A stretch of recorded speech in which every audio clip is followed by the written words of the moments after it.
Now let's try to look at the historical simulation procedure, the Bootstrap historical simulation procedure, which is a slight improvement over the traditional historical simulation procedure for the computation of value at risk. What is that we have done as a part of the regular historical simulation procedure?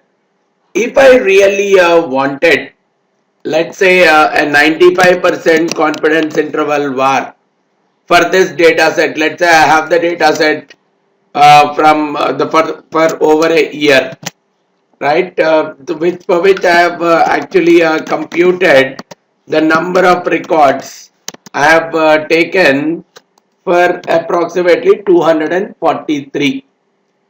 So, frankly speaking, if I am assuming it somewhere at around 250, right? If I assume it rounded up to 250, the 1% or 99% confidence interval is associated to 2.5th element, whereas 98th percentile is corresponding to the fifth smallest.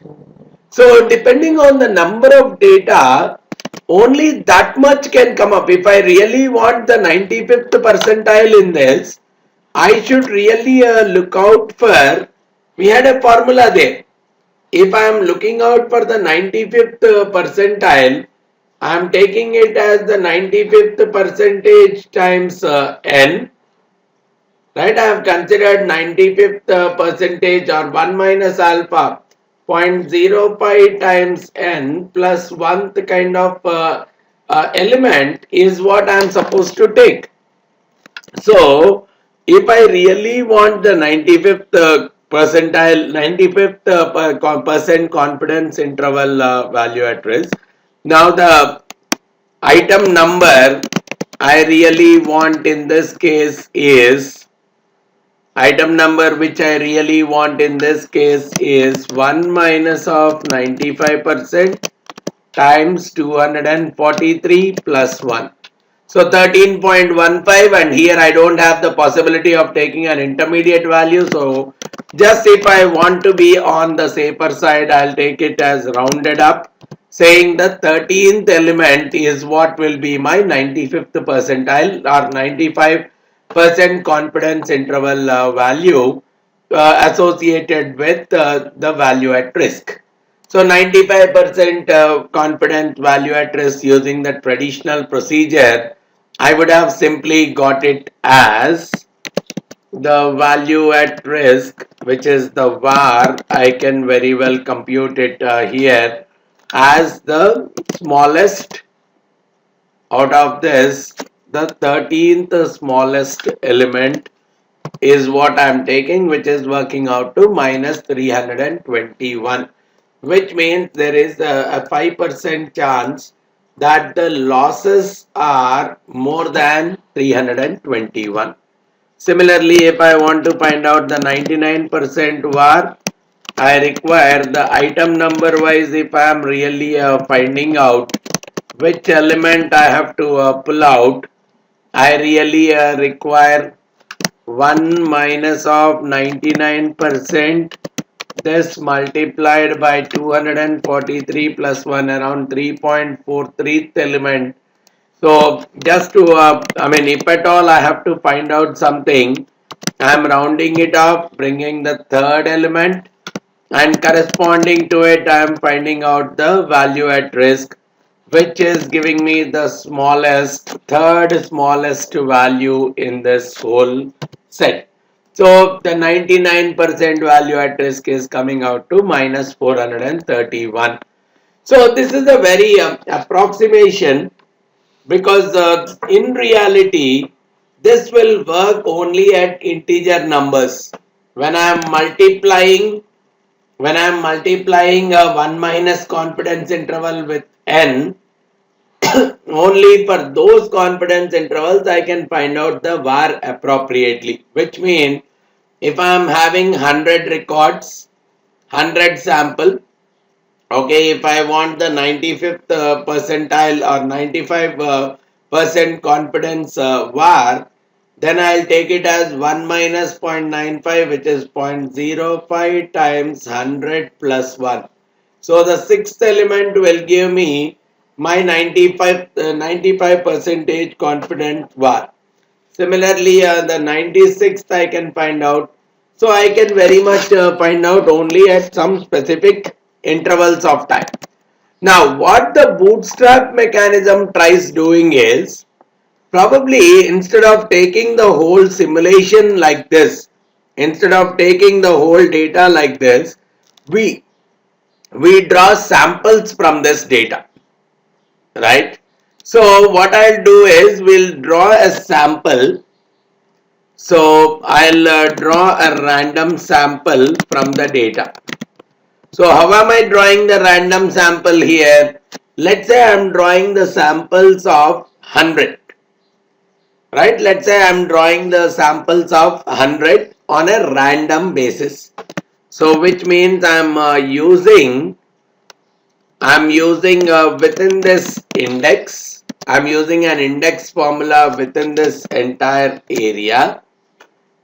Out of this, I'm pulling out some row number at random, right? So I'm saying random between 1 comma whatever is the count.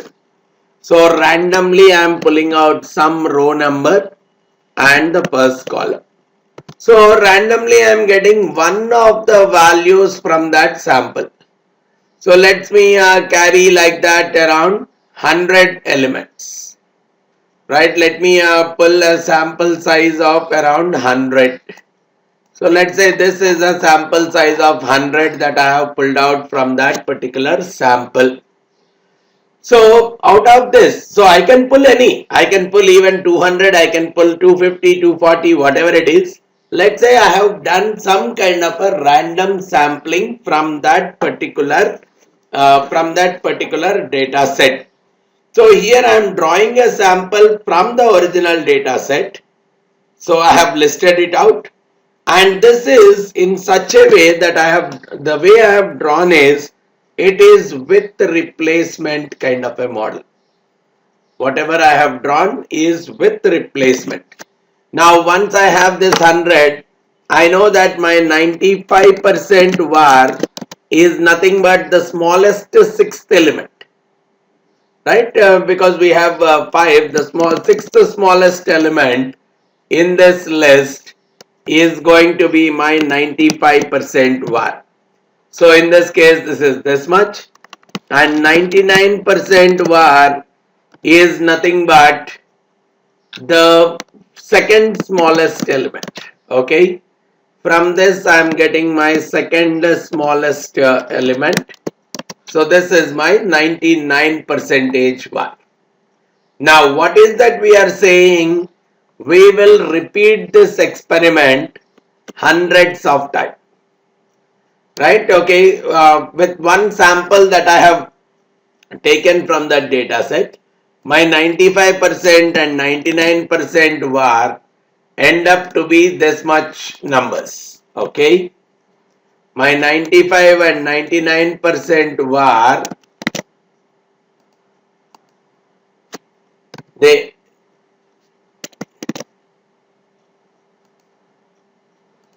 okay, my 95 and 99% var, they end up to be some numbers. Now again, I can look at, these are my 95 and 99% vars. Now once more I have done it. These are my 95 and 99% vars. Once again I have done, these are my 95 and 99% vars.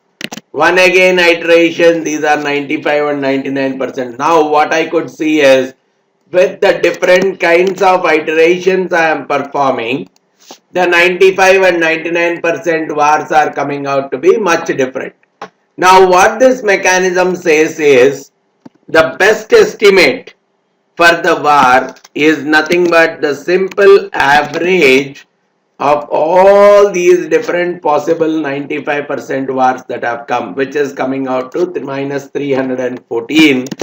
And the same way, if I take it to 99% var, it's around minus 416. Now the same experiment, actually I have to repeat it hundreds of times, and out of that same exercise that is performed var computed on each of the occasions, then then an average value at risk is computed, which will be the estimate of value at risk using the traditional bootstrapped historical simulation kind of a procedure. And the same logic I can go with for the computation of even the expected shortfalls as well. Now let me think of that. Let's say I'm looking at 95%, 96%, 97%, 98%, and 99%. Let's say for all these, I am trying to compute the var, right? I will compute the var in all these cases.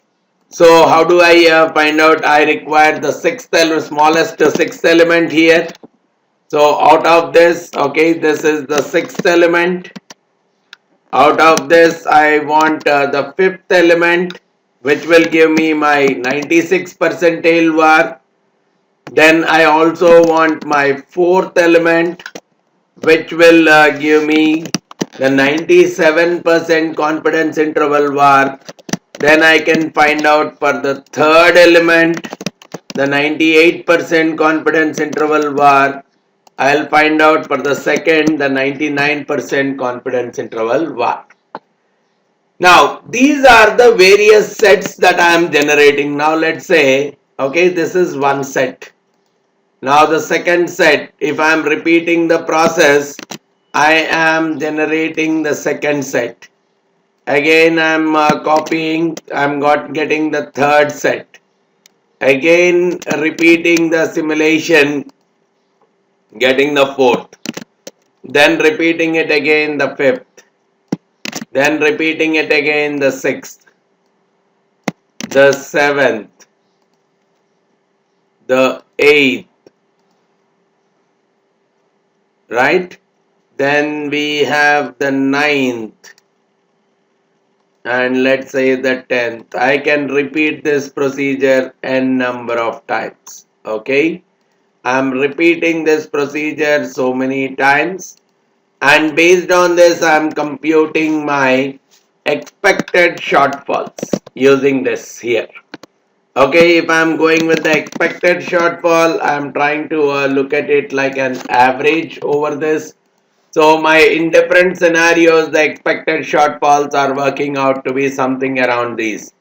Now, which means overall, if I am trying out using the bootstrapped historical simulation procedure, the expected shortfall on the entire data is nothing but simple average of the expected shortfalls that I am getting through each of these mechanisms, which is resulting in an overall expected shortfall of around minus 344.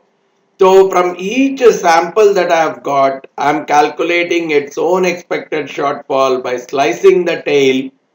So into so many regions, here I have sliced it into 5, and I have computed the average of all the individual vars for each of the quantiles, and whatever is the average of E of the entire set of expected shortfalls that I have got is what I am calling as the best estimate of the expected shortfall, right?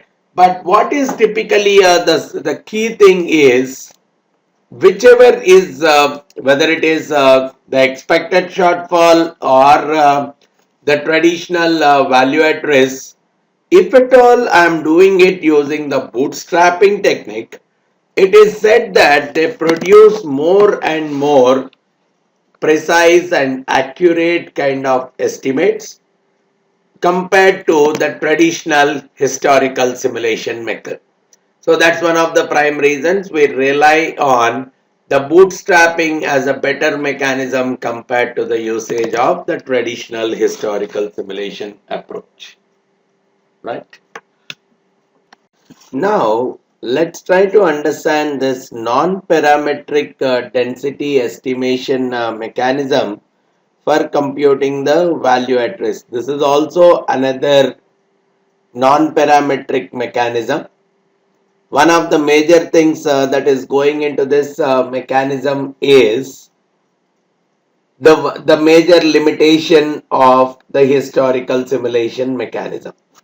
We have already discussed the historical simulation where I am able to find out the 95% and the 99% var, which is purely associated with an integer number itself.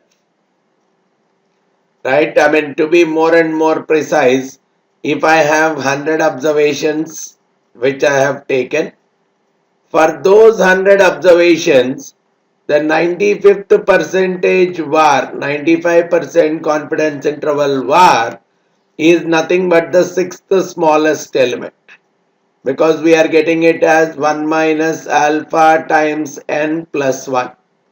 So 99% confidence interval var is going to be the second smallest element if I am going with the profit to loss data. But if I am going with an L by P data, it goes as the sixth largest and the second largest as the values.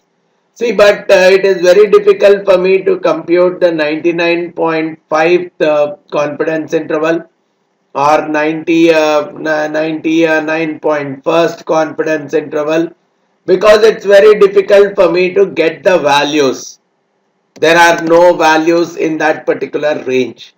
Now this is where the non-parametric density estimation mechanism is coming out. Though on one side I say historical simulation is very simple, it does not allow me to compute vars for each and every confidence interval, which means the expected shortfall also I cannot slice it into multiple pieces, and I cannot try computing the expected shortfall also comfortably. Now this is where the non-parametric density estimation mechanism comes out, wherein it is not making any kind of assumption regarding the underlying data. So probably here, if I am doing a simple histogram for you to understand the process, okay, if I do the simple histogram by taking the minimum value to be this, the maximum value to be this, and within each of the intervals, let's say I create an increment of some 25 or probably a 50 increment, right? I'll take a 50 increment across. I'll take it up to plus 650, okay, up to here, and I'm trying to find out the frequency of this entire data, going for a distribution, trying to understand the frequency distribution in this case. Okay, I have computed this, saying that these are the frequencies. Now using these frequencies, let's say I am coming out with a simple histogram. I want to come out with a histogram, so that's where I am coming out with a columnar data and with a little bit of adjustments. Okay, I am selecting these. Let me again, okay, when I am selecting the data, these are the axes, and at the same time I am making a small adjustment where I am directly removing the gap between them so that they form a kind of a histogram. Okay, they are forming a kind of a histogram here. Now what the non-parametric density estimation mechanism says is, if this is my histogram, I join the midpoints of the histogram like this. Right? I join the midpoints of the tops of the histogram, something like this, which means there is one which is having an area like this, then there is something which is having an area like this. Now this mechanism says directly smoothen out by joining either a line or curve or some kind of a pattern. Now if you look at the area, okay, there is a small triangle that is added externally, but there is some triangle, this part of the triangle that is cut off. Right within the area, if I am looking at, this is joined additional, this is cut off additional, which are balancing out each other, which means it's a surrogate density function. This density function which comes through this mechanism, look at it. Now if the histogram is looking more like this, what we are saying is we'll use some kind of a mechanism to join the midpoints across. Now in this every stage, okay, this is added. This was not there in the original histogram, this area. But this area was a part of the original histogram, it was cut out. These two balanced out. Similarly here, there is an area that is cut out of the histogram, there is an area that is added. There is an area that is cut out, there is an area that is added. So these are balancing out, which means the density is not, density function is not changing. The total area under the curve is not changing. It's only a displacement in the area that is occurring, but not a change in the area. And overall shape, there is a small change in the function. Now this smoothing, I can do it through linear mechanism, which is more simpler to operate, or I can look at something like a non-linear curves kind of mechanisms, and based on which I can very well arrive at all these densities. Now what we are simply saying is, once that line is there for me, I can very well work out at every layer. Because now if you see, if I want, let's say the 95% var or 95.5% var, I can very well try finding out exactly, see from here I am joining to here. So then it's as good as a kind of an interpolation that I can think of if I am more interested in finding out the var at any particular point in time. So on this particular data, if I really want to find out the exact 95% var now, because earlier I did not find out the exact, I have just rounded it out to something and I have found it out.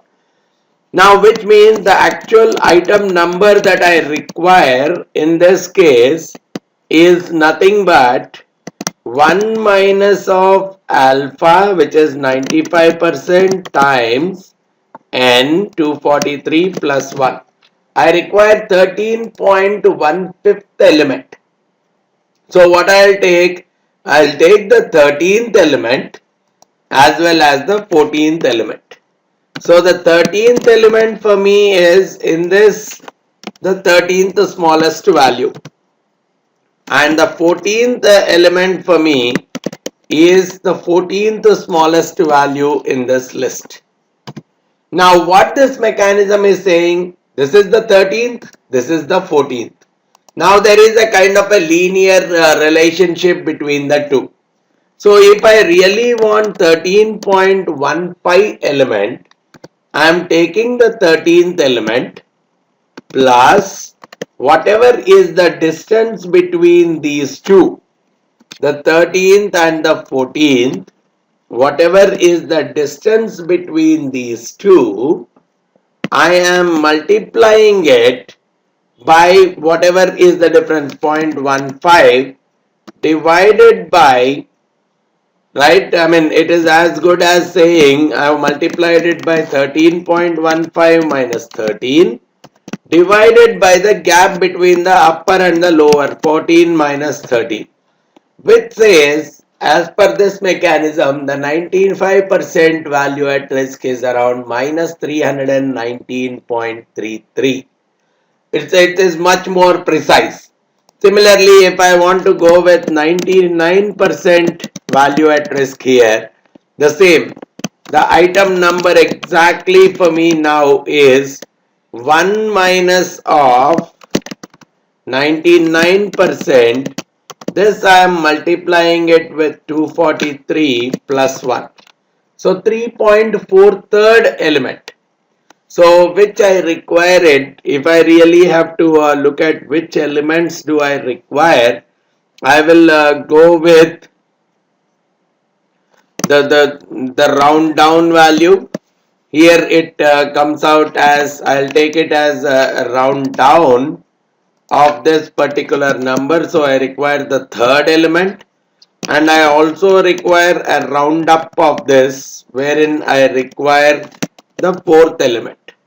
Now the third element for me is the third smallest in the data, right, which is minus 431. The fourth element is this much, and what I am simply looking at is the difference, right? So here 99% var comes out as minus 431 plus, I need 3.43 element, right? The gap between the two.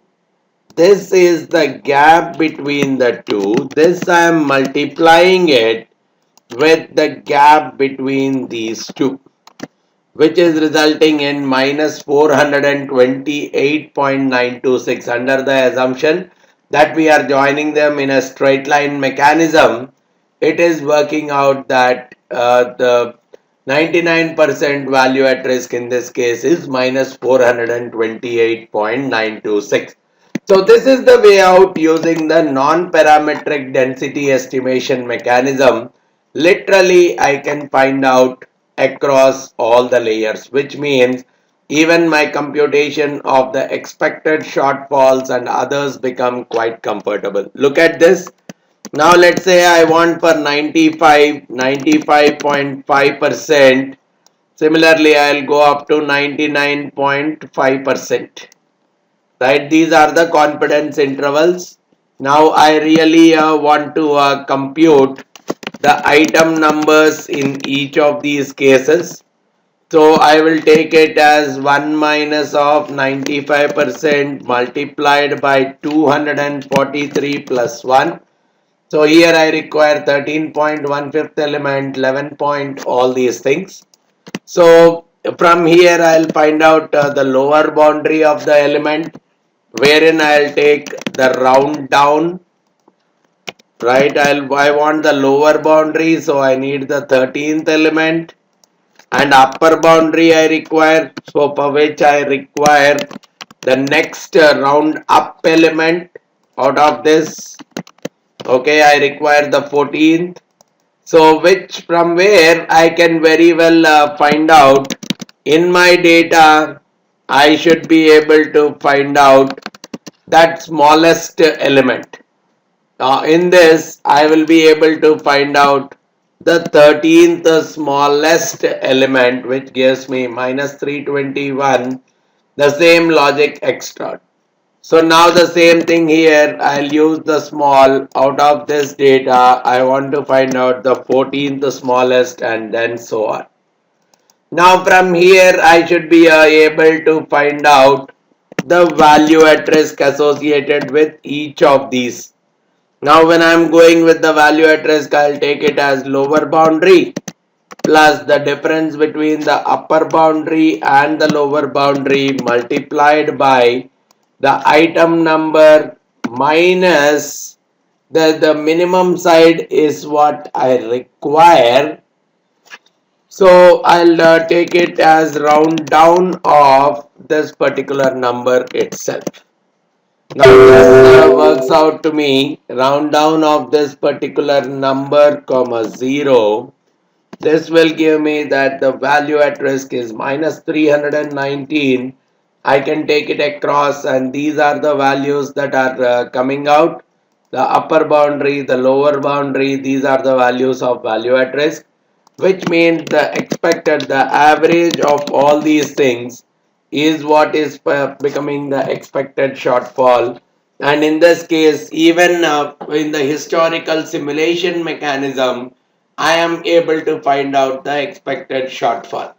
Here I have made an assumption that I have joined all of them through straight lines, but I can very well use a kind of curve or any other smoothened curves, concave, convex, any other formula based connection So here I can talk about something more and more smoother, more such kind of curves. But at the end, I am looking at the area not getting area under the curve, not getting lost. It's only getting displaced. So this is a mechanism which helps us in doing an estimate of the value at risk, again using the non-parametric mechanism, but trying to smoothen out the data using the existing data points so that I can compute the value at risk almost at every position for every confidence level, which will help me even doing the computations of expected shortfall and other calculations quite comfortably. I can combine this even with a bootstrapped historical simulation also. I can combine the non-parametric density estimation mechanism with the bootstrapped historical simulation mechanism also. Right? Now, let's try to understand the weighted historical simulation mechanism. In general, we have four major types of weighted historical simulation. One is the age weighted, the other one is the variance or the standard deviations or volatility weighted historical simulation. We also have it as correlation weighted historical simulation, and we also can talk about the filtered historical simulation mechanism. All these four are different mechanisms of the weighted historical simulation. Now, why do we really require the weighted historical simulation? If you look at the real historical simulation, the traditional historical simulation mechanism of computing the value at risk, okay, if I had 100 observations, let me make it simple. If I had 100 observations, I am saying the 95th percentage, 95% value at risk is nothing but the sixth observation. Means all the observations, the sixth smallest observation is what I am calling as the 95% VAR. Similarly, the 99% VAR is coming out to be my second smallest observation. Now, what is that we are seeing here? Every observation is being provided an equal weightage. Now, it is as good as saying, right? It is as good as saying if I am looking at the weightage, it's as good as every day is having a weightage of, I'm doing the counting of this, every day is having a weightage of 0.004115 in the traditional simulation mechanism, which means if I am taking the smallest, okay, it is like the smallest and the values, the first smallest, the second smallest, okay, I'll go up to 15th smallest, let's say, and the value, if I am getting the smallest out of this list, I'm getting the first smallest, okay, their corresponding weights for these values, right? What are the weights corresponding to these values? I'm trying to pull from the index of this, wherein I'm trying to do the match of this particular value in this particular setup and trying to retrieve the column value, which means the weight in each of these cases is this much itself. Now, which means the cumulative weight for me is, in this case, the cumulative weight comes out to, I can initially start off with this, but on the top of it, it is this plus this. So I can associate, right, if I am converting it into a value. Now, if I really want the 5% kind of VAR, I can, or 95% kind of a value at risk, I can see that probably this is the value that is coming out to be the 5% value at risk, because this is the first smallest, the second smallest is covering up to 0.82% of the area, and so on. Now since every value is being given the same, the 5% is actually coming out at this particular layer. Now what this weighted mechanism say is, instead of giving one single weightage to all the days, we give it on a different. Now here it's as good as, okay, I have given a weightage of 0.004 to all the observation summing up to 1. Okay, even the second Jan has been given a 0.004 weightage, but before that the weightage became 0. How come the weightage has gone suddenly low? How come the 2nd January carries a weightage for the computation of VAR, but the 1st January's value does not carry any kind of a weight? Now this is where we are trying to bring out some kind of improvement in the mechanisms. Otherwise also, the traditional historical simulation mechanism assumes that each and every observation is an independent and identically distributed random variable, which in reality will not be the case. There is a lot of interdependency between the data across the time. So the volatility changes with time. The correlation changes with time. So there are so many, so it's nowhere I should consider them to be independent also. It's looking at all these things.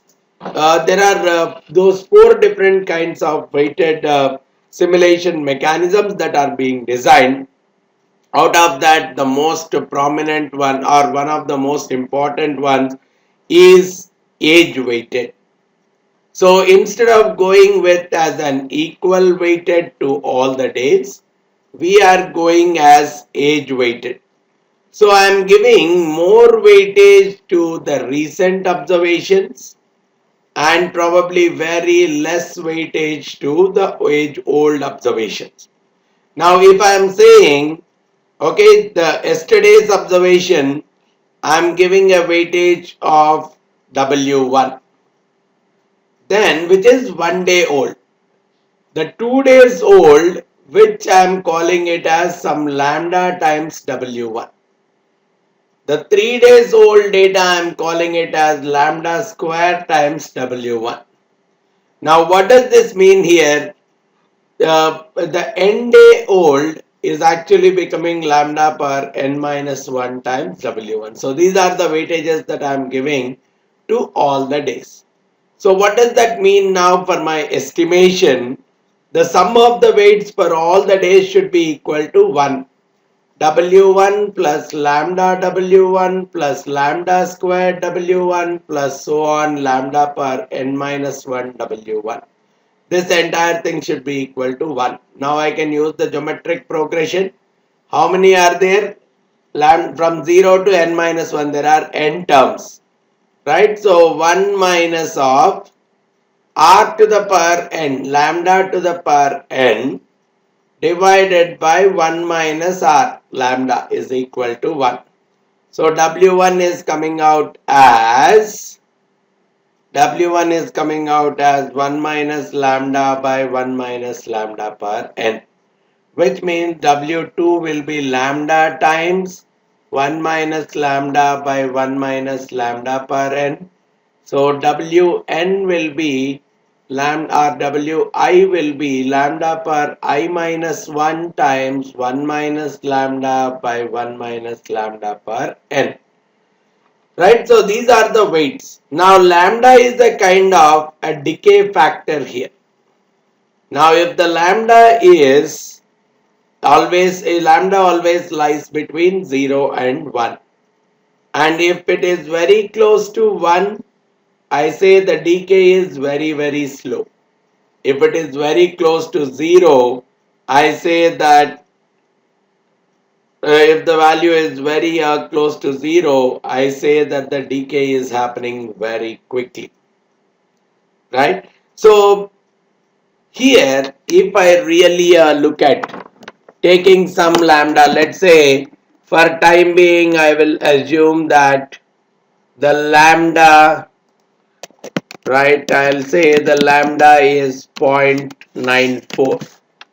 So which means for each of the days, now I know the n, right? I can very well find out the value of n, which actually 1 day old. Let's say for this particular day, I want to say the weightage is some w1. Then the weightage for this is lambda times this much. So basically we know how many days are there, so I can find out the lambda 1 is 1 minus lambda by 1 minus lambda per n. So this I'll call it as 1 minus, this is lambda divided by 1 minus lambda to the power n. N is the counting. N is the counting of this. So I'll get it as 1 minus lambda power n. So this comes out to somewhere around 0.06. And the same logic if I am continuing across. Okay, 1 minus lambda by 1 minus lambda to the power this much. That is W1. So here we are saying this value is W1 multiplied by W1, that is W1 multiplied by lambda. So we are getting it as 0.064 and this number is continuing up to the top. So these are the weights that I am giving to each of the days. Right, there are some 0.02s, 0.03s and even up to 0.06. Now these are the weights. Now this is what is the age weighted historical simulation weights. So the older ones, they are really not carrying much of weight. Fair enough. Now here I want to get whatever we have got, the vars, the smallest values. Now I'll look out for the weights through this procedure. The weights through this procedure will come out as the matching from this particular table or index. I'll use the index formula on this particular weight where I am trying to do the matching of this particular value in this P&L, and I am getting, okay, here the weight is around 0.03. Now corresponding to this, let's say I'll get my cumulative weights. Now you can see that the cumulative weight here is 0.03 and in this case it becomes again 0.032 and somehow it comes here. Now if I am looking at the 5% var, I am looking at somewhere in between these two. The 5% var is actually in between these two, whereas here the 5% var is actually in between these two numbers. So according to the plain simulation, historical simulation, the 95% confidence interval var, right? So if I am talking about 95% confidence interval var, I am looking at the 5% of the values which are right. So each one is having a 0.41. So I could clearly see that 0.41% of the values are less than or equal to this. So I could talk about 5% of the values less than or equal to this. So I'll get it as 320 minus 322 plus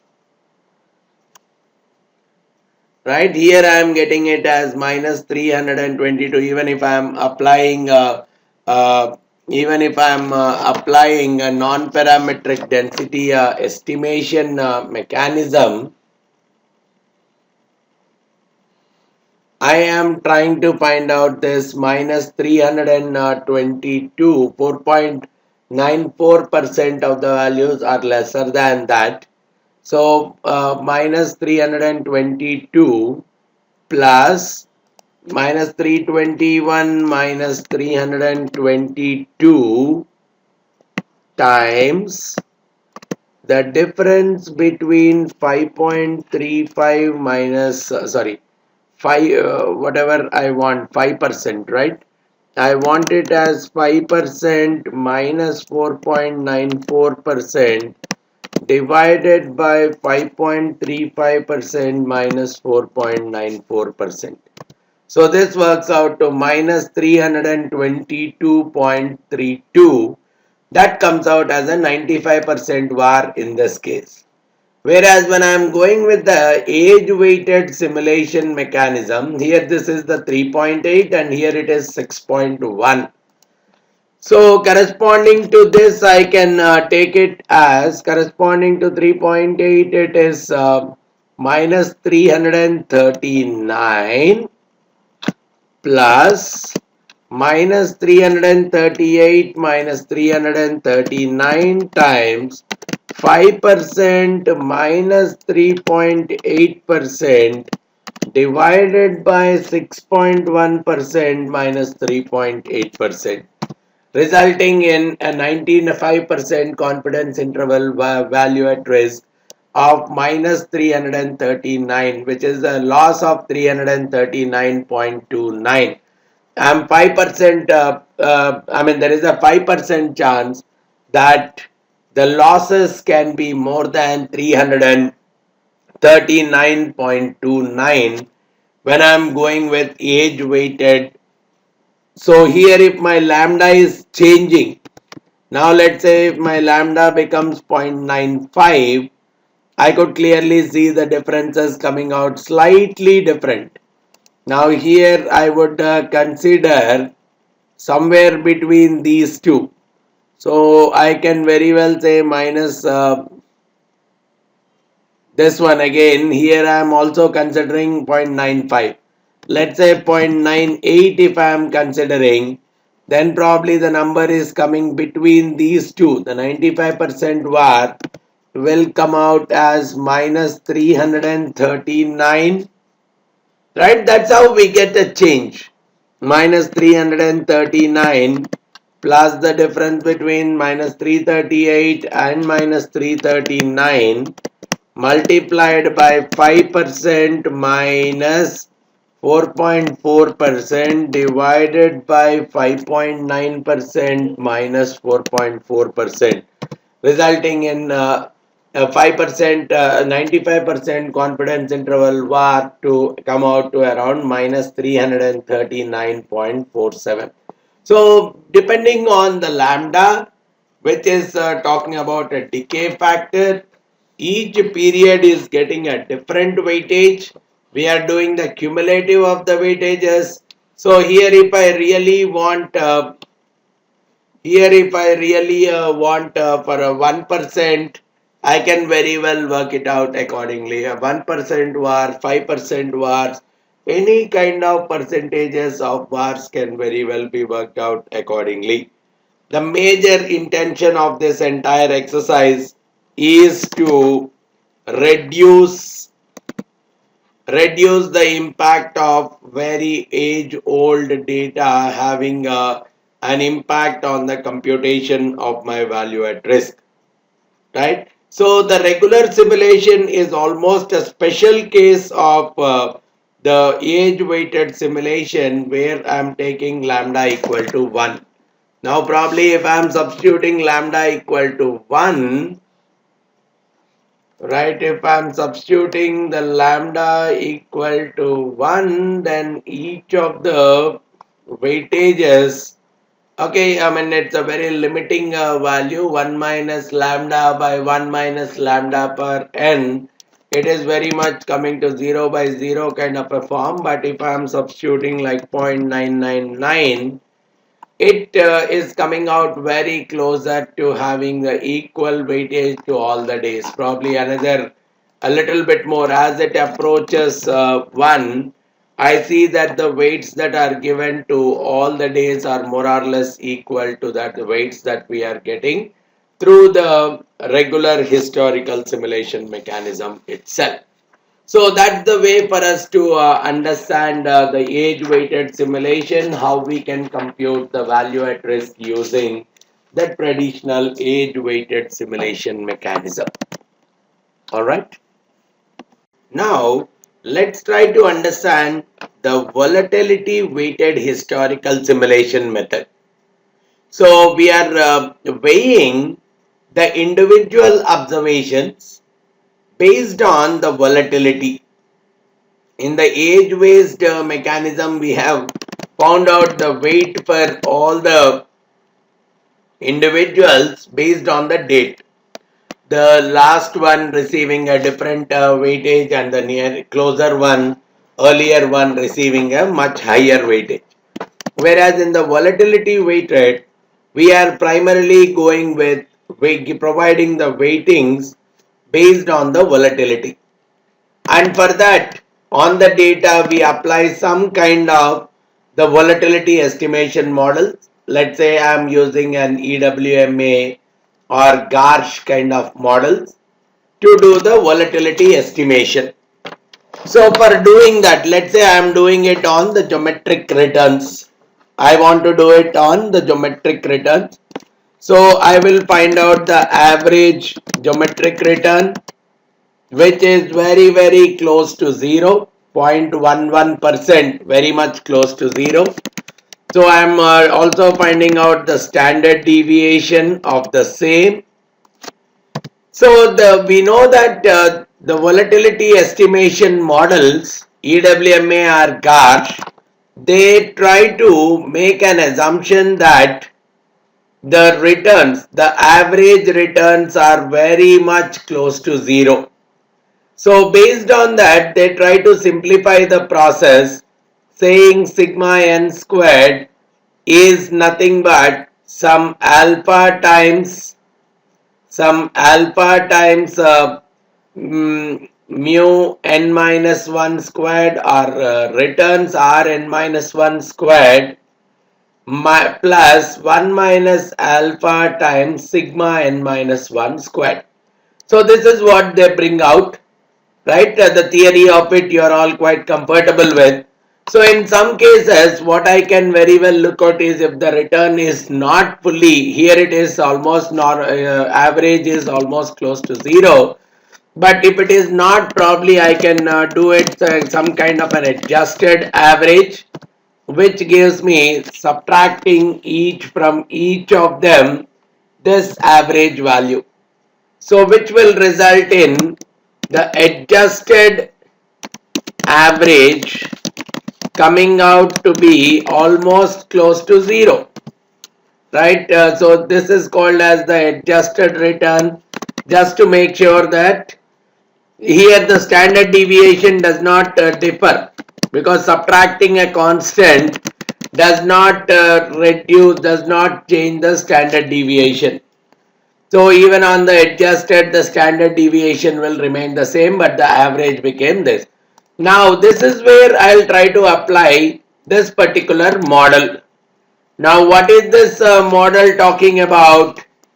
I want to go with let's say I want to apply the EWMA approach. So we find out the adjusted return squared, because there is some weightage that has to be given to that adjusted return. So I am finding out the adjusted return squared, and based on that I am even finding out the variance. For the first day, I can imagine the variance to be the same as the adjusted return, but after that I'll take some alpha. Let's say I'm taking the alpha is some 0.96, right? When I'm taking alpha is or 0.06, whatever it is. So based on this, I'll try to find out the alpha times sigma n mu n minus 1 squared plus 1 minus alpha times sigma n minus 1 squared. So I can very well find out the different values that are associated with the adjusted return squared as well as the variance. Now I know that the returns, the geometric returns typically follow a normal distribution. So the adjusted returns, I take that they follow a normal distribution. So based on that, I'll find out a likelihood function. So the likelihood value for me under the assumption of normal distribution is the density of function 1 by root 2 pi sigma squared times e to the power of minus half x squared by sigma squared. Right? Because mu is 0 here now, e to the power of minus half x squared by sigma squared. Now the same logic if I am putting up 1 by square root of 2 pi sigma squared, right, 1 by square root of 2 pi sigma squared into e to the power of minus 0.5 times x squared divided by sigma squared. So this is what is coming out as the likelihood for each. For each observation, these are the likelihoods. And at the same time, I can also take the log likelihood values, because my intention is I'll do the maximization of the log likelihood. So the log likelihoods I am finding out. So the sum of the log likelihood, if I have to look at, it's a simple summation of these values, 823. Now I have to work out in such a way, by changing alpha, I want to maximize this, which means I can rely on a tool like solver, whose objective is to maximize this by changing this, and wherein I can add a few constraints like this: alpha could be greater than or equal to 0.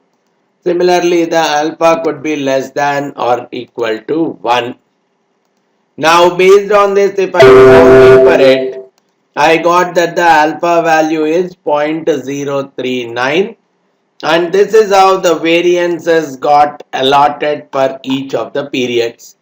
Now that the variances got allotted, I can rely on the standard deviation, which works out as the square root of the variance.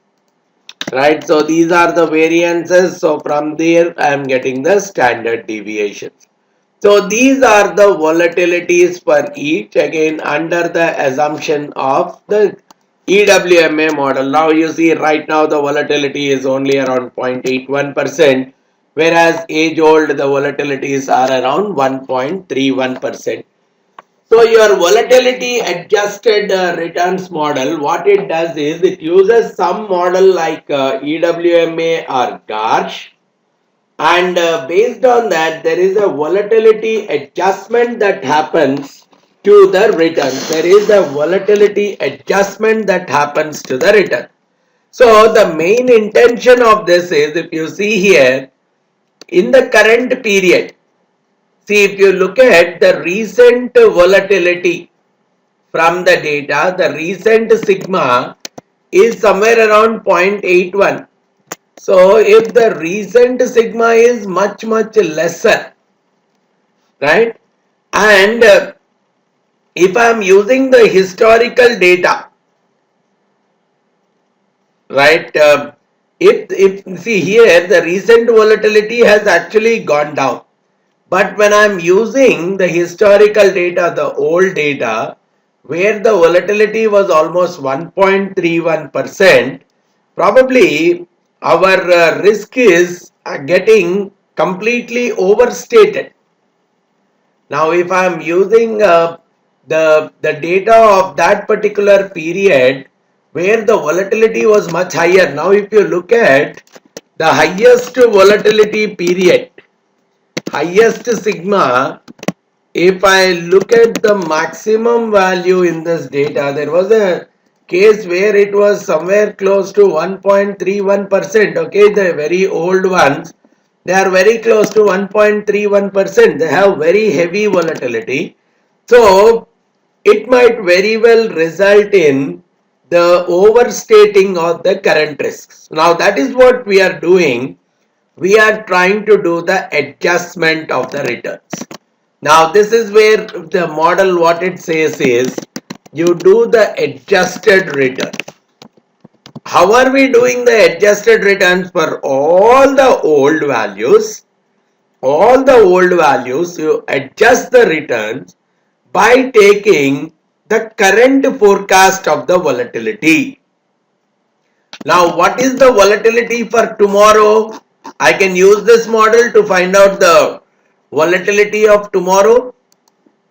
Right? I can very well use this model to find out the volatility of tomorrow. This is going to be the volatility for tomorrow, which means here it is 0.79% is the volatility for tomorrow. Now what it says is based on the current forecast of the volatility, you adjust all these returns. You adjust this return. You adjust this return, whatever you have got, by multiplying it. You adjust this return by multiplying it with the current volatility, which is this number, right? With the current volatility, you multiply it and divide it by the standard deviation of that particular period. Now, based on this, the return will get adjusted. Right, based on this, the return is going to get adjusted. So the minus 1.31% now becomes only a minus 0.7 and so on. So these are the adjusted returns that are coming up. So these are becoming the volatility adjusted return. Now, if you see, if the current volatility is lesser, you based on the historical, compared to the historical volatility, now the values that we are getting also are smaller. The negative, magnitude wise, the values that you are getting are also smaller. And after that, I can very well go ahead with the computation of the VAR based on these returns. Right, again the historical simulation VAR, but I will not depend on these. Now I will go ahead with respect to these values, which means if I have to compute, right, if I have to compute the actual value for the VAR, the 95% VAR here, what is the value that I really require? 1 minus of 95% times n, which is the count of it, which is 243 plus 1. I require the 13.15, the smallest value. So the 13th smallest value, I'll get it from here. From this return, I'll take the 13th smallest, which is minus this much. And similarly, I'll get the 14th smallest, which in this particular data, I get the 14th smallest. This is the number. And based on these two, I can very well work out the 13.15. So which means the 95% value at risk for me comes out to the 13th value plus the 14th minus 13th times the difference between 13.15 and 13. So this comes out to minus 1.31%. So this is what is associated with in terms of percentage. But in terms of dollars, if rupees, if I want to compute, it is nothing but the latest value because this is associated with the geometric return. I'll take this as the latest value times e to the power of this minus 1. So it is working out to minus 358.46 if I am going with the volatility adjusted return model. Right? In a normal case, what would have been the scenario? In the normal case, if I had taken the returns as it is, I would have taken the 13th smallest from this particular data. Right? I could have taken the 13th smallest from this particular data. Okay, here because I have subtracted minus 0.11, probably to this entire number I have to add back even that 0.11 that got subtracted. So this is where it works out to minus 329.08. Okay, here the 13th value would have been something like this. The 14th value would have been something around this minus 0.12. So this would have resulted in minus 0.12 plus the difference between these two times the difference between these two, resulting in the VAR to be around minus 1.21%, which is resulting in, if I'm actually going with the actual value, it is resulting in 27 point this to the power multiplied by e to the power of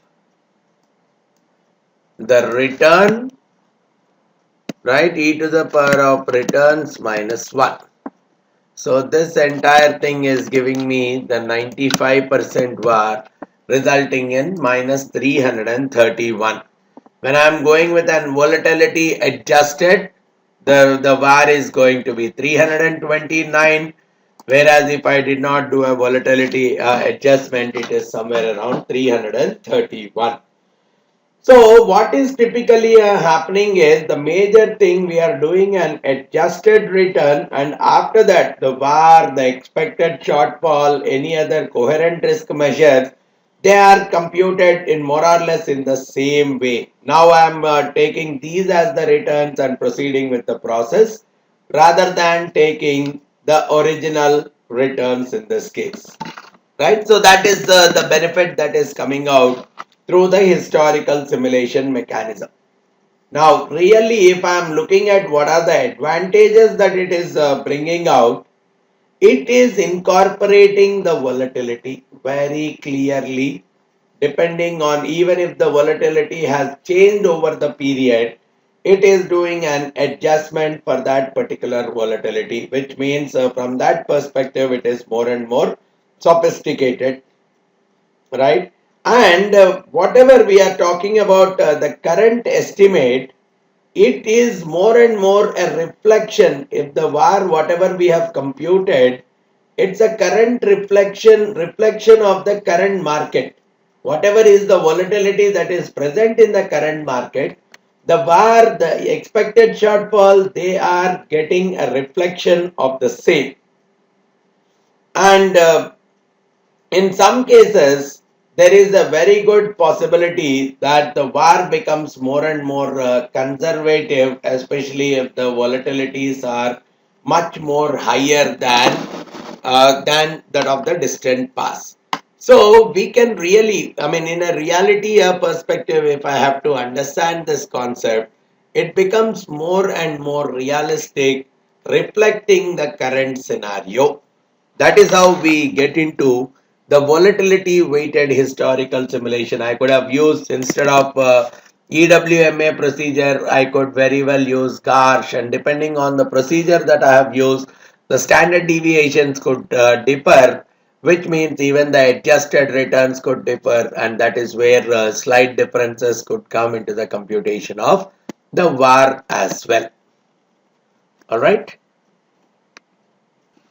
Now, the next weighted historical simulation mechanism that we are going to look at is the correlation weighted mechanism. So, which means instead of just looking at the volatilities across time, this would look at the correlations across time. And we know that the correlation comes out with the covariance as well as the individual variances, which means this is much more robust compared to, especially in case of a portfolio, it looks at even the correlations between the various asset classes. Based on how the correlations have really increased or changed over the period, the returns are adjusted accordingly, right? So it's purely based on the matrix algebra, and we are trying to multiply the historical returns. Here the only thing that is coming out is historical returns are multiplied by the updated or the revised correlation matrix, which is resulted in the new returns coming up, and based on the returns the value at risk is traditionally getting computed. Now if I have to really see that example, okay, these are the two. I am looking at the Sensex versus the auto index. These are the returns. Now, first of all, if I am using the EWMA or the GARCH models, I would like to look at the average first of all. The average for the Sensex returns is 0.11, and probably the average per auto index is coming out to be around 0.17. So probably adjusted Sensex returns if I'm doing, I'm trying to make it adjusted by subtracting the 0.11% across. Similarly, I am doing the adjusted auto index returns also.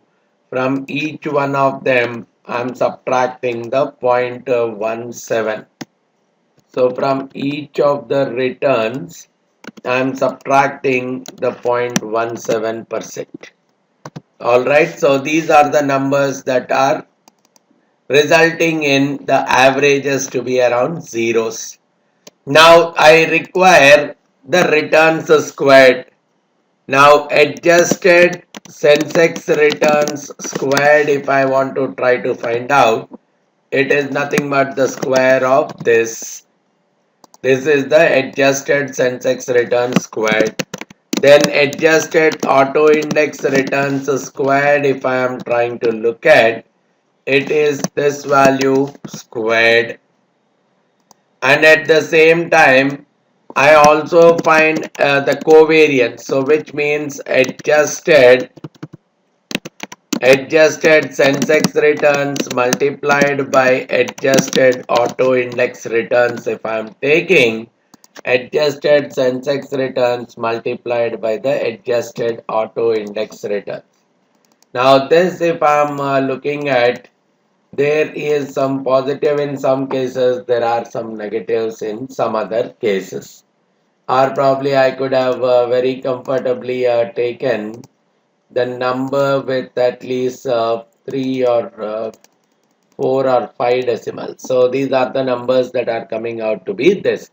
Now I also require, right, while doing this, okay, these are my adjusted Sensex returns, adjusted auto index returns. This is what is coming out to be the covariance term as well. Now if I want to compute the variance, right, using now I'll take some alpha factor. Let's say, let me take it as 0.6, 0.06 or something. Now from here I'll get the variance that is associated with the Sensex returns. So for the first period I'll take it equivalent to the adjusted return squared itself. But from the next period onwards I'll take it as alpha times the Sensex return squared plus 1 minus alpha times, right, 1 minus alpha times the variance of the Sensex returns of n minus 1. So these are coming out to be the variance of the Sensex returns going with this mechanism. And similarly, if I go with the variance of auto index returns, the same logic for the first period, I'll take it to be this.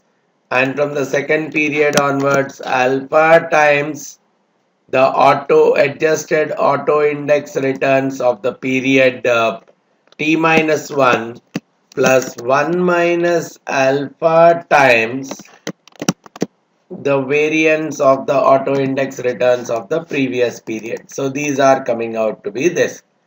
Then I'm also looking at the likelihood function for Sensex returns. The likelihood function is working out to 1 by square root of 2 pi sigma squared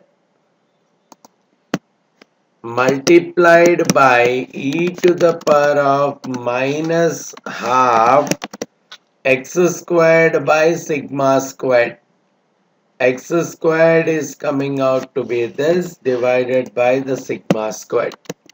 So this is resulting in the likelihoods to be somewhere around this. And if I am taking the logarithm of the same, it is becoming the log likelihood of this entire data. So I'll take the log likelihood of this entire data. Instead of calling it likelihood, let me call it as log likelihood. Similarly, log likelihood of auto index returns, if I am trying to find out.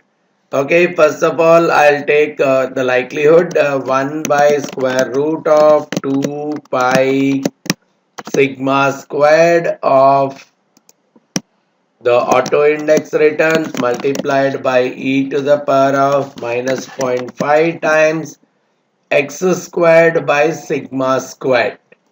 This is x squared divided by sigma squared.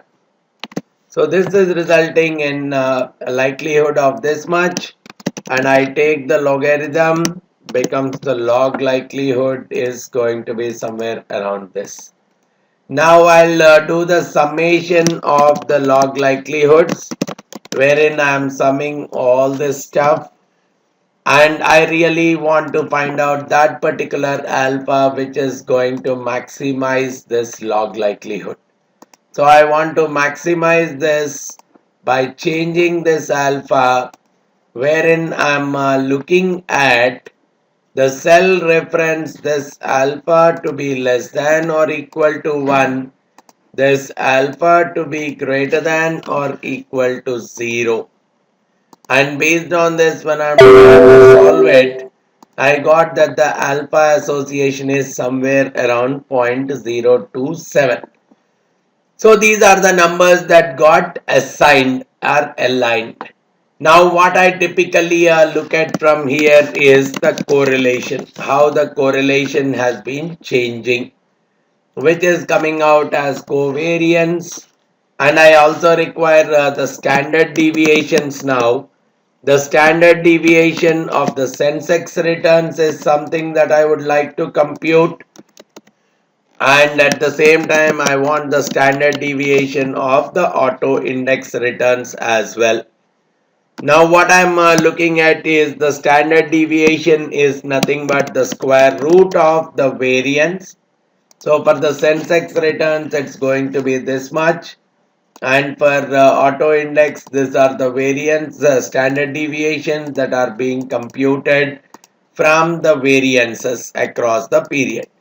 Now based on this, I can find out the correlation between the Sensex returns and the auto index returns, which will come out as the covariance, which is measured through this, multiplied divided by the product of their standard deviations, which results here this being the correlation. Probably the first one I can very well omit, and from the next onward, this is how the correlation between the two has been changing. In some periods the correlation has been much higher, and in some periods it is going to be much lesser.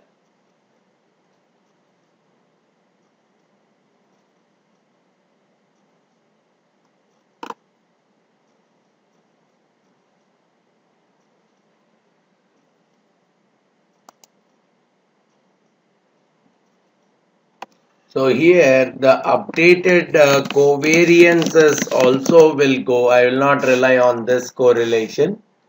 So I'll go with the updated covariances, going with the updated covariances. For the first part, I'll take it as it is. But from the second, I'll take it as alpha times the value that is corresponding to the previous period, 1 minus alpha times 1 minus alpha times that is multiplied with the covariance of the previous. Now these are working out to be the numbers, which means this is how I operate out on my correlations for each of the periods. The correlations for each of the periods will come out as covariance divided by the multiplication of their individual standard deviations. For the first period I can ignore, but overall I could see this is how the correlations are going to change over the period. So during a period when the correlation was 0.98, but right now it is working out in a scenario where the correlation is around 0.8. In the meanwhile, the correlations might have improved, decreased, whatever. So that is what was the change in the correlations across the different periods using this mechanism. So which means overall I could see in some cases there was around 0.79 and all that stuff. Right, there are periods where the correlation has gone to 0.7 and then again it has 0.7, 0.7, and after that now again it went to 0.73s, then again got into 0.8 and so on. Right now the correlation is somewhere around 0.8. Now what we typically talk of is, now that there is a change in the correlation, right? Okay, the way we work out is, earlier the correlation was 0.98, right, between the returns of the security 1 and security 2. If I look at the correlation matrix, probably it was something like this earlier. But now the correlation matrix has become 1, 0.8, 0.8 and 1. Now the correlation matrix between the two has become something like this. Now what I want is, I want to adjust the returns which will reflect this correlation matrix. Which means I would adjust the returns of this particular period which would reflect the current period's correlations. Right? How do I reflect that? Now, the way out I convert is using this Cholesky decomposition. I know as a part of the Cholesky decomposition, I split the correlation matrix into a lower triangular matrix as well as an upper triangular matrix. The multiplication of these two is equal to my correlation matrix. So based on that, I'll get my values of A, B, C. A squared is 1, which means A equal to 1. AB equal to 0.98, which means B equal to 0.98. And at the same time, B squared plus C squared is equal to 1. So C squared will become 1 minus 0.98 squared and C will become square root of 1 minus 0.98. My 0.98 squared. So which means I can very well get the correlation matrix. So historical correlation matrix is coming out to A is 1, then 0, then here it is B is coming out to 0.98, which is the historical correlation. Let's say here for this period this is the correlation, right? And here the C is going to be square root of 1 minus of 0.98 squared, right? 1 minus of 0.98 squared, so which comes out to be something around this. This is the historical correlation, historical numbers. Now what I am looking at is the current Cholesky, current matrix if I have to look at. This would be again a 1, 0, but this time this part would be the current correlation, which is around 0.8, right? Let's say the current correlation is somewhere around 0.8, and this would be square root of 1 minus of this square. So these are the numbers that are according to the current. Now what we generally do is, this is what is my current scenario.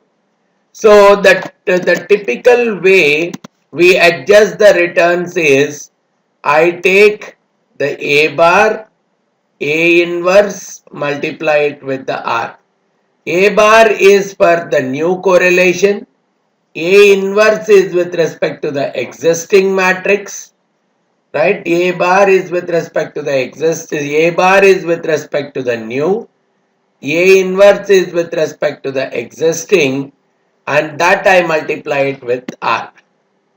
Now if I want my A bar, A bar, this is what is my A bar, right? This is what is my A bar. So I can find the A inverse that is associated with this. So A inverse that is associated with the original matrix. So I'll for this entire region, I'll try to find out the M inverse, the matrix inverse for this, which is the existing. So this happens to be the A inverse. So A bar times A inverse times R.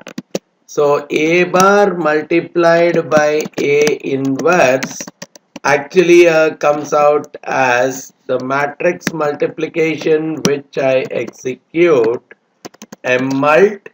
So A bar multiplied by A inverse. So this is working out. So this is my updated A bar multiplied by A inverse. This I multiply it with the R. So this R here, now what are the R's here for me? The R for this is working out, the adjusted R here is somewhere around, the adjusted R is somewhere around minus 1.31, and here it is around 1 minus 1.02. Now these two numbers will actually get adjusted.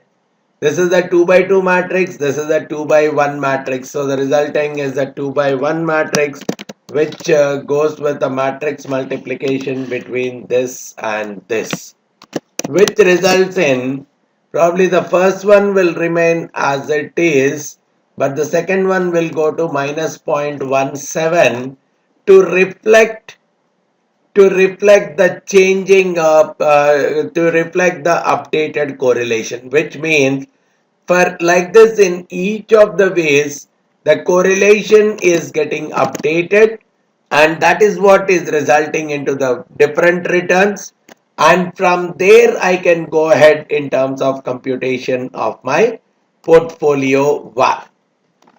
Right now the returns are getting updated based on the updated variance covariance matrix.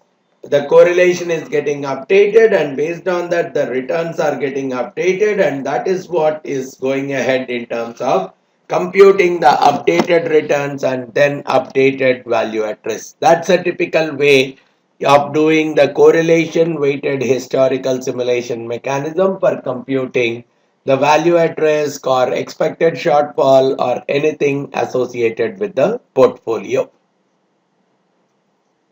Now let's look at the filtered historical simulation mechanism of computing the VAR or any other coherent risk measure, which is considered to be the most comprehensive of the various non-parametric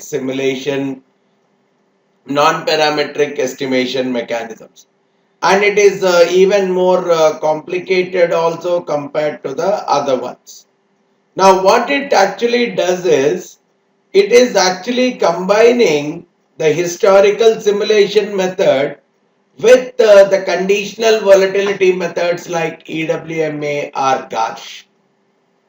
Right, so both of them are actually coming into picture. So there is a bootstrapping here. Actually, it's a bootstrapped historical simulation method that comes into picture along with the GARSH. So there is a traditional historic simulation along with the volatility changing that is coming into picture.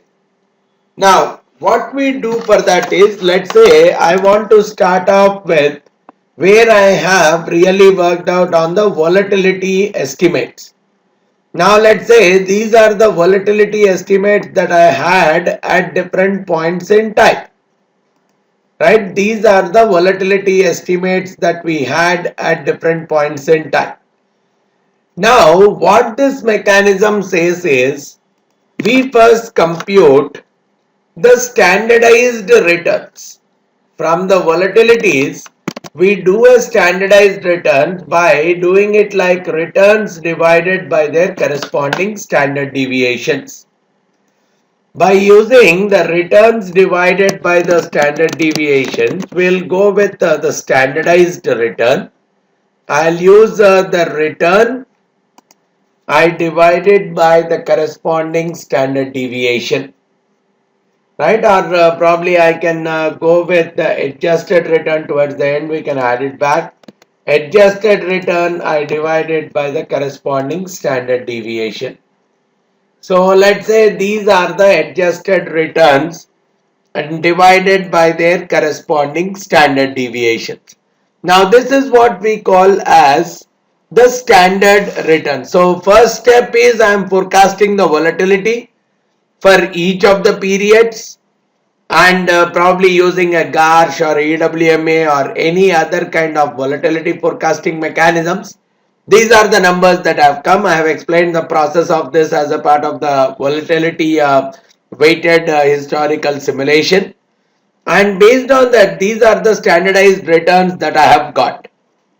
Now, what we will do is, we will try to extract some values out of this. Right, we will try to extract, we'll try to bootstrap the values from this. Let's say I want to bootstrap 100 values from this. Right, so this is where I look at the index from here to here. Within this region, I will look out for pulling. Which row do I want to pull out? I can do on a random basis, rand between 1 comma whatever is the count. I want to pull up between these two numbers. I want to pull up some number within this index. So let's say I'm getting all these kind of numbers. So let's say I'm generating 100 such samples, or let me generate 200 such samples. Okay, I'm generating 200 such samples. So these are the numbers which are bootstrapped from the standard returns. Right, these are the numbers that are bootstrapped from the standard return. Now from this set of numbers which are bootstrapped, I multiply each one of them with the current volatility levels. I multiply each one of them with the current volatility level. What is that current volatility level? I know that the current volatility level is around 0.79%. So I multiply each of them with this, and from here I would like to come out with whatever is the 95% confidence interval value. Now that there are 200, 11th element will become the 95% confidence interval. So the 95% confidence interval for me becomes the 11th smallest value out of this list. The 11th smallest, which is giving me minus 0.01, To this, I will add up whatever was the adjusted return that I was supposed to add up, resulting in, let's say, minus 1.05, and which in a way is resulting in, if I want to find out the value at risk, it is working out to the latest value multiplied by e to the power of r minus 1, e to the multiplied by e to the power of r minus 1. So this is resulting in 332, right? Probably if I'm looking at the next, it is minus 345. Then I have minus 341. Then I have minus 298. Then I have minus 292. Then again minus 298, minus 330. So this is how I'm actually getting my vars corresponding to each of the various possibilities. So I'm using one, the bootstrapping, using the traditional historical simulation, and I'm also using the volatility modeling. So all these are actually resulting. So this is in this case, it is even possible to predict the numbers which are outside the traditional historically generated values. Based on the volatility, I can get a value much higher than what has happened in the historical data. I can get it much lesser than what was there in the historical range. So it becomes more and more relevant kind of a procedure to traditionally apply. So that is where the filtered historical simulation mechanism becomes much more comfortable, much more adaptive compared to the other kinds of models, because it uses on one side the volatility estimation models like GARSH and EWMA, which are reflecting the current volatility scenario. Based on the volatilities that have been there at different points in time, the returns are getting adjusted, standardized. From that standardized returns, we are generating a bootstrapped kind of, we are bootstrapping the return, standardized return, multiplying all of them with the current volatility levels, getting the new returns adjusted with that. And based on that new bootstrapped numbers, I'm trying to find out the different values of historical, different values of volatility or VAR or expected shortfalls, and whatever the numbers that come out, I'm doing the simple average of all of them to finally reflect the filtered simulation based value at risk or expected shortfall. Now that we know different approaches for the historical simulation, non-parametric approaches, I really want to see what is that all these non-parametric approaches, whether we are looking at the traditional historical simulation or going with the bootstrapped mechanism or non-parametric density estimation mechanism, or weighted average historical simulations mechanisms like age weighted or volatility weighted or correlation weighted or filtered historical simulation kind of procedures, right? So all these kinds of procedures are there.